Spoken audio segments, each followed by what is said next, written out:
Morning guys, you can see I'm out in the bush and I'm standing in front of this, what we call a garangboom plant, which is also what the guys in Mexico call agave. I think it's the stuff they make tequila out of, agave plant. So we get two different types here. We get this massive big green one, and then there's another one with slightly grayer leaves.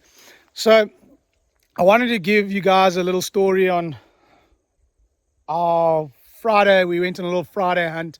I just went on a little quick day trip with my brother, and I took my 375 Zastava H&H for its first walk in the bush and to test out some loads that I'd put together. And what better way to do it than go after some warthog.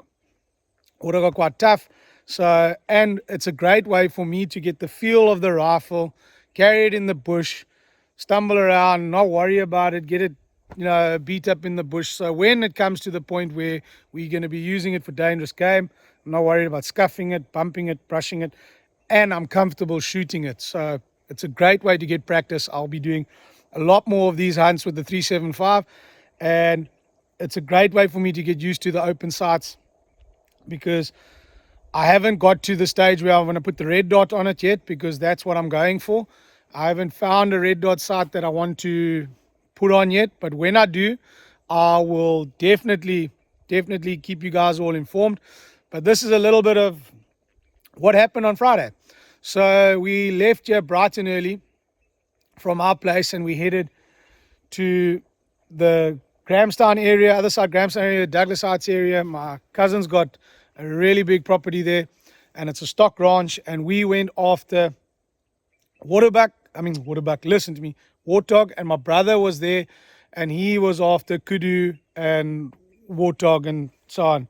So myself, my buddy, my old man, and my brother all got there bright and early. We got all set up, but the weather was horrific. Crazy 60 to 70 kilometer hour winds. It was not a pleasant day to be out hunting. So we split up. Myself and my buddy Rowan took one section of the property and we started our little walk. And my brother and my dad took their little section on the one side. They hunted the one area. And on our initial stalk, myself and Rowan bumped a little steenbuck. And then he spotted some kudu. I'd let him walk a little bit on his own to the one section. And then we met up again, and then I spotted a beautiful group of kudu. There were 8 in total. There were 2 really nice bulls in the group. But I wasn't there to shoot a kudu, and neither was he. So we bumped them. They went out of the valley. We spotted another 2 kudu. But we were really struggling in the wind trying to find a group of warthog to hunt. And with the weather like that, everything was just sitting under in the bushes, sitting thick, and they weren't out feeding in the open. So we carried on with our stalk, and we heard a couple of shots going. So it sounded like my dad and my brother were obviously getting lucky where they were. And we spotted some springbuck and spotted some nice real young up and coming springbuck rams that my cousins got there. And eventually Rowan and I got to the point where our stalk was, where we were hunting this river ravine. I said to him, let's kind of get into the bottom of the valleys now, because being out in the open, we're seeing nothing. So let's just walk this riverbed. And I got a phone call from my wife that she had gone and trashed the tire on her car, and I was trying to help her on the phone. And with that, Rowan said, pigs. So we stood there. The wind was perfect. It was in our favor from where we were standing. So we weren't disturbing them. We spotted a female with 2 big piglets and a big boar that was following her quite hard. And then there were another 2 sub females. And we sat there a little bit and we watched where they were feeding. I got done on my phone call trying to sort out my wife and her car issues. And then we made our stalk into the riverbed. And we marked a tree. It was a big cactus where the pigs were eating. And we got in line with that cactus because we had to come off the hilltop down into the valley. And we got in there and we spotted one pig. But once we'd got in there, the wind started swirling and the sow just snuck off. So with this, we decided we'll just keep walking slowly up the riverbed on the left-hand side because we'd seen the pigs on the right-hand side. So we were looking across the river and looking in the bed. But we were walking slowly into the wind. It was giving us a bit of thing. And with that, we spotted the pigs on the opposite bank. And they were just slowly feeding in front of us. We eventually got to an advantage point where we'd set up. And I managed to set Rowan up. I said he must shoot the boar. And we got him set up. He's using my old Black Mamba 303. And there was a single bush. You'll see in the little video that I'll post here. And the boar walked in behind it. I saw him walking behind it. And with that, the sow and the piglets came out the opposite side. So I said, okay, no, that boar's going to come out exactly where that female. He hasn't disappeared into the riverbed. So we stood there a bit and we saw him come out. And as he came sneaking down, Rowan was perfectly set up on the sticks. And I said, when you're ready, smack him on the shoulder. And he made the most pin-perfect shot. The pig couldn't have been more than 40, 50 meters away from us. Smoked his ass and the boar ran and fell in the riverbed. With that, I fumbled with the phone because I was busy recording. And I'd had already placed my sticks down and I had my 375 in my hand. And the sow came bolting out the riverbed and turned from us. And she kept running.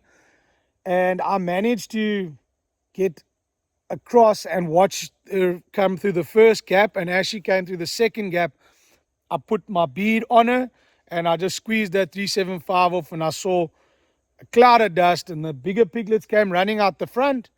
And Rowan says, no, you smoked her. She's thing. And I'd shot my first pig with my 375 on the run and we walked it out. It was about 50, 55 meters.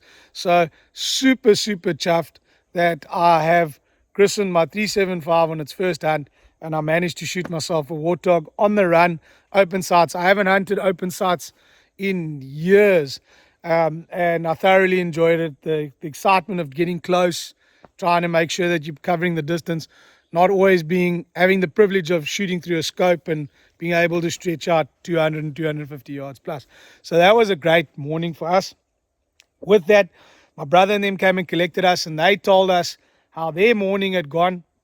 And my brother somehow missed a kudu bull, but the wind was insane.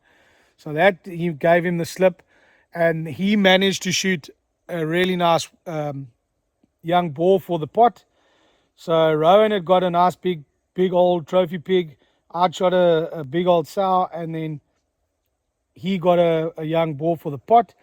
And it left my dad being the only one who hadn't shot anything. So we headed back to the house for some lunch. And with that, poor Rowan had a phone call and he had a dart off. He does refrigeration for a living, so he had to go and sort out one of his clients' freezers. And it left my brother and I and my dad there.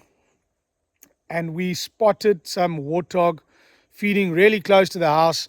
And my brother and I made a little stalk on them. A sow with piglets gave us a bust over here. And with that, we spotted the big boar that we were after. And we couldn't get a shot at him. And my brother managed to shoot one of the other pigs. So that was another pig down. And then that afternoon, we decided to do one last little drive. And we took my dad with. And we came down off the top of the hill. And there's a beautiful big valley.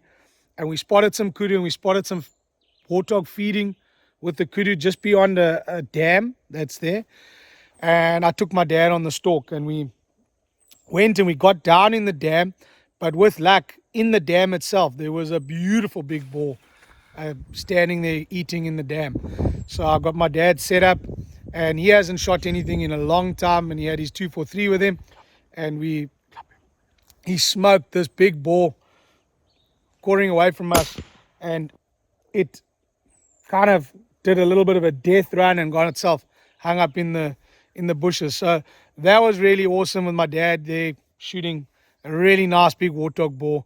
So that was our quick little trip. So 375 did its job the way I wanted it to, and we had a great little outing, and hopefully I can take the 375 out on more trips and get somebody to video me using it, shooting with it, and I can give you a better rundown and review on the 375 Zastava. So till later, guys. Cheers.